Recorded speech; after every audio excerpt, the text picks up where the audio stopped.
Good morning, scholars. Today we'll continue our way through Pharr's Homeric Greek, a book for beginners, looking at lines 26 through 32 of Book 1, Agamemnon's harsh words to the priest Chryses. This will include the grammatical analysis of the concepts in that bit because there are quite a few that are new to us. Okay.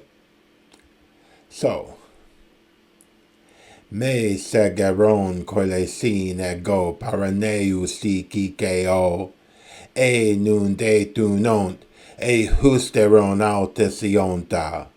Me nutoiu Christ me scape throne kai stemate oi o. Ten dego ulu so, prin men kai gera sepe sen, he meteroi ani oi koi, in argei, te lote patres. Histon epoi comenen, kai emon lecusantiosan. Al ite me meretilde, sa oteros hos caneai. Okay, so looking at Pharr's commentary, he begins at line 28.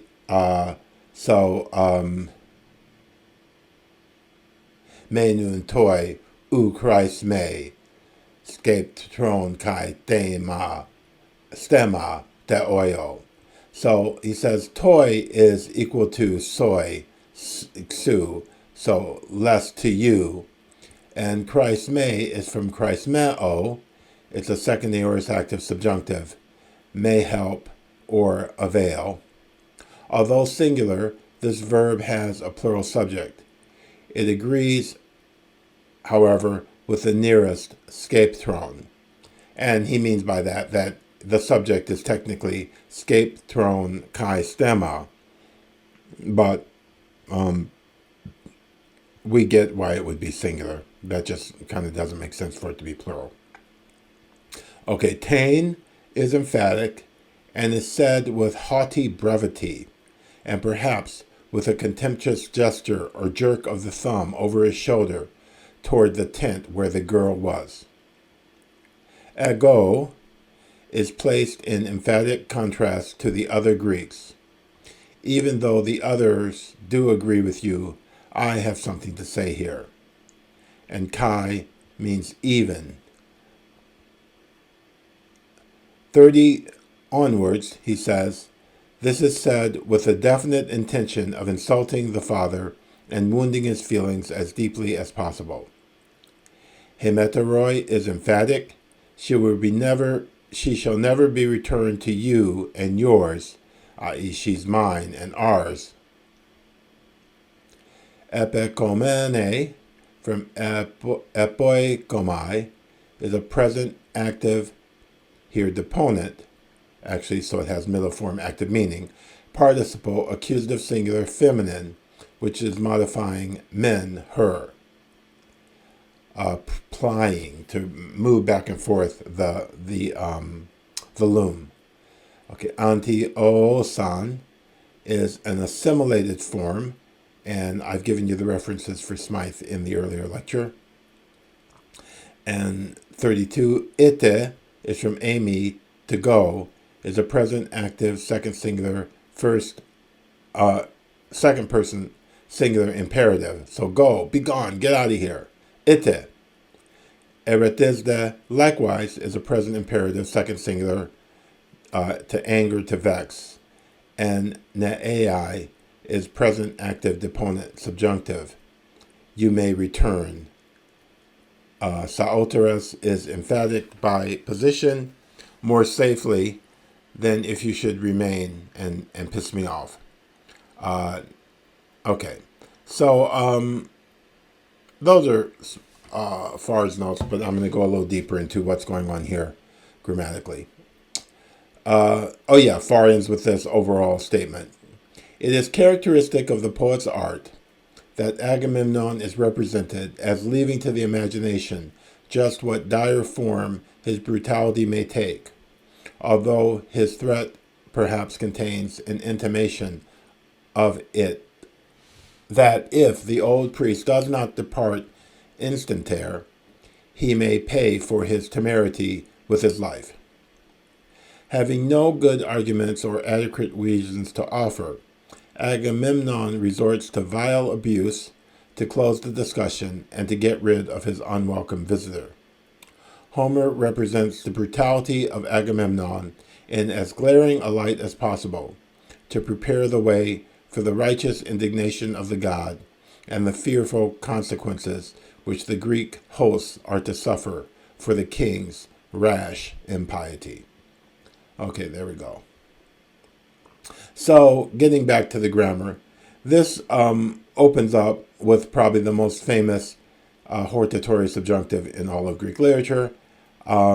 It's, if we look at down at 1, 7, 9, 8, we see that the first person singular occurs in negative exhortations and is rare and poetic and may convey a warning or a threat. So, and our passage here is actually quoted. Me segeron koilesin paraneusi kikeo. Okay, I better not find, don't let me find, let me not find you among our hallowed ships. And he says this use is often regarded as even prohibitive. Don't be found, but it's better considered as an exhortation of the first person. Okay, so in the previous lecture I went over this these uses of the hortatory subjunctive, so go back to that lecture on the use if you need more. But this is the first person singular of the hortatory subjunctive. Me segeron koilesin paraneusi kikeo. Okay, so then in line 27 we have two supplementary participles in indirect discourse.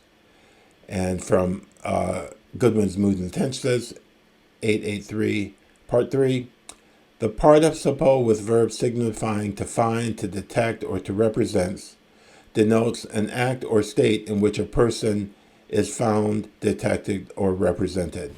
So here we have de thunonta or ionta, not tarrying or coming back. Me segeron koilesen ego paraneusi kikeo, e nun de tunont, e husteron autesionta. So don't let me find you hanging about or coming back. Supplementary participles. Both of these are present participles. Okay, so regarding this line 28, there's actually a great level of grammatical controversy that Goodwin addresses in his Moods and Tenses as to whether line 28, me nu toi u Christ me skeptron kai stemma de oio, is an independent clause or not. And I'll just read Goodwin's conclusion to his discussion, which you can consult yourself. He says, ultimately, it is therefore more than doubtful whether me u Christ me is not dependent on me se kikeo. Plato, in paraphrasing this passage, takes the clause as final and dependent. But whether we have a case of independent me u with a subjunctive in Homer or not, there can be no doubt that this is the original form from which came the dependent final clause in me u. What you have to understand going on here is the general distinction or development that people see in Greek literary prose from what they call a paratactic style, where independent statements are laid one after another like beads on a string, to hypotactic expression, where you have subordinate clauses subordinated to independent clauses, which are your main clauses.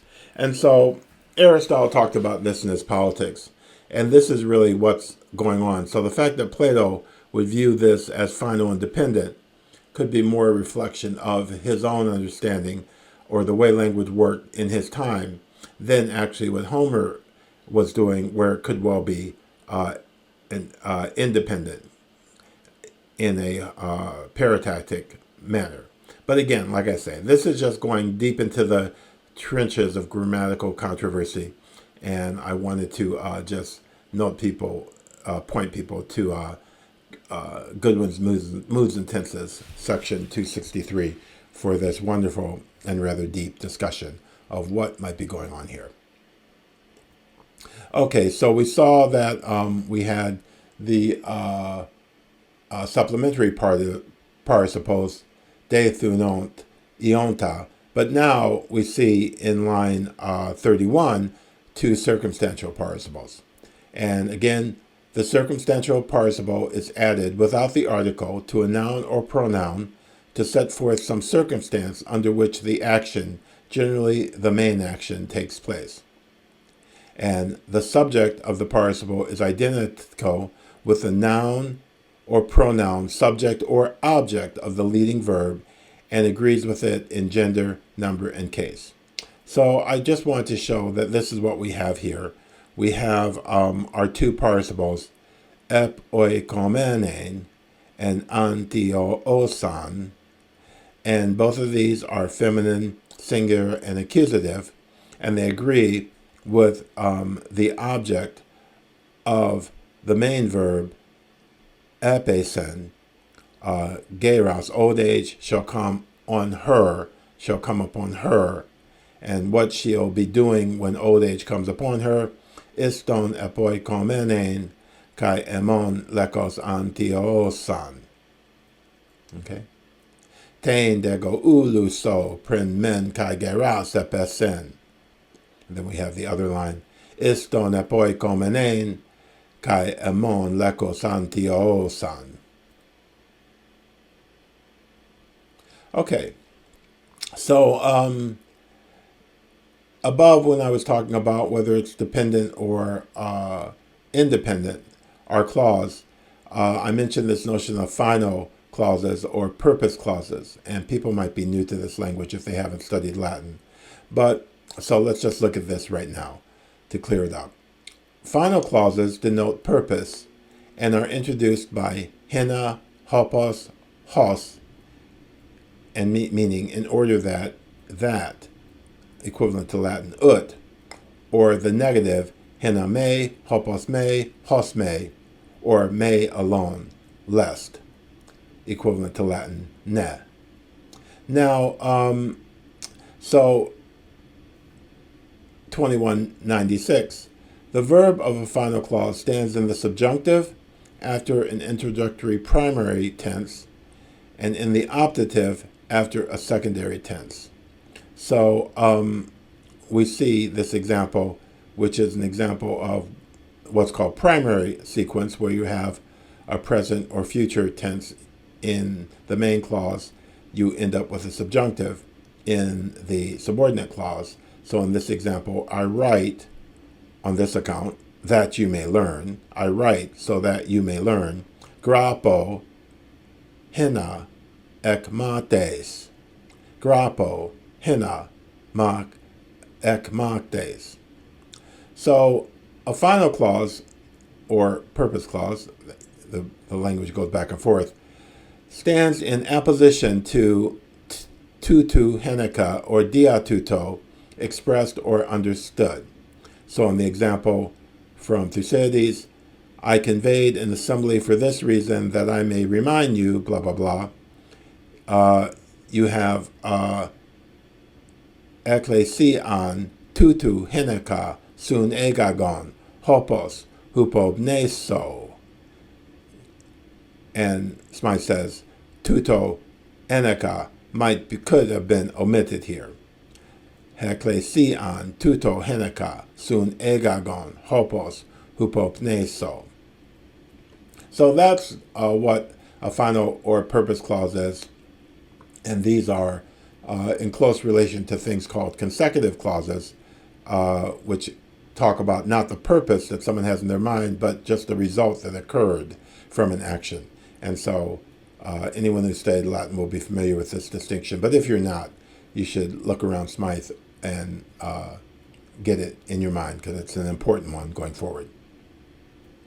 So Homer will have on or ken in final clauses with the subjunctive. And so, reading 325 from Goodwin's Moods and Tenses, he says, the final particles which have a relative origin, hos, hopos, and opera, sometimes have an or ke in final clauses with the subjunctive. They did this originally in their capacity as conditional relatives, and it is probable that at first ke or an with a relative gave the clause a combined final and conditional force, in which the conditional element gradually grew weaker as the relative particles came to be felt chiefly or only as final particles. Okay? Hina and may never take an or ke in this way. So, 326, this is the main point, hoske and hosan are together much more common in Homer with the subjunctive than simple hos. Hosan with the subjunctive is not uncommon in Attic poets, and it occurs in Herodotus, but, like hos itself, it almost disappears in Attic prose, that is, in these final clauses. So, in our al ite me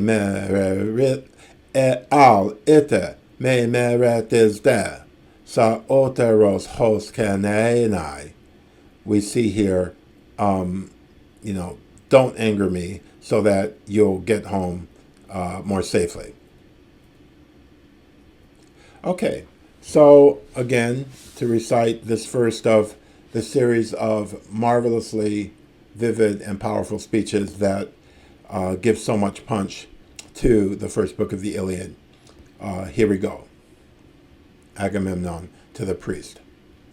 Me segeron koilesen ego paraneusi kikeo, e nun de tunont, e husteron altesionta.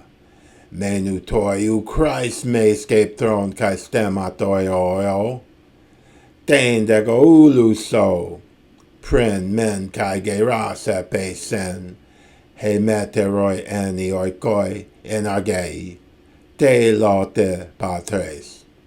Iston epoi comenein, kai emon lekos antiosan.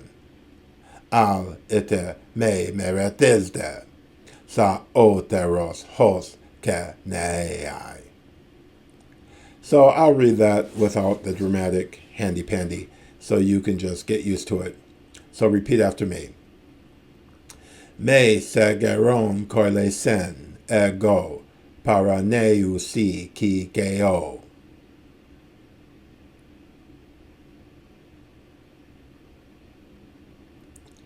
E nun de dunont. E husteron autes ionta.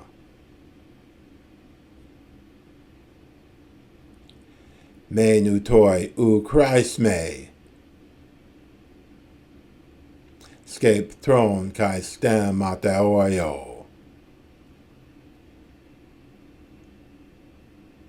Tain dego uluso. Prin men kai gera sepe sen.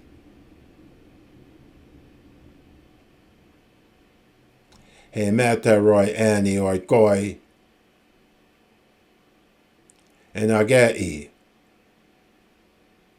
Te lote patres. Histon epoi comenein. Kai emon lecus antiosan.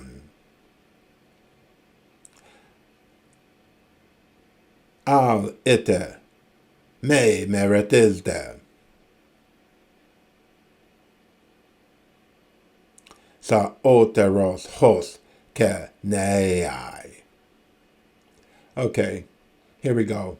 This is so wonderful. I'm going to do it one more time before we let it go. Me segeron koilesin ego paraneusi kikeo. E nun de tunont. E husteron altesionta. Me nu toi Christ me scape don kai stemata toye or. Tain dego ulu so. Pren men kai gera sepe sen. He meteroi eni oikoi. En arget iteloti patres. Iston apoi comenen. Kai amon lecusan tiosan. Al ite me meretes de. Sa oteros hos kenei. Okay, there we go. Now we're really rocking and rolling, folks. So enjoy, work hard on your Greek, and I'll see you again soon. Goodbye.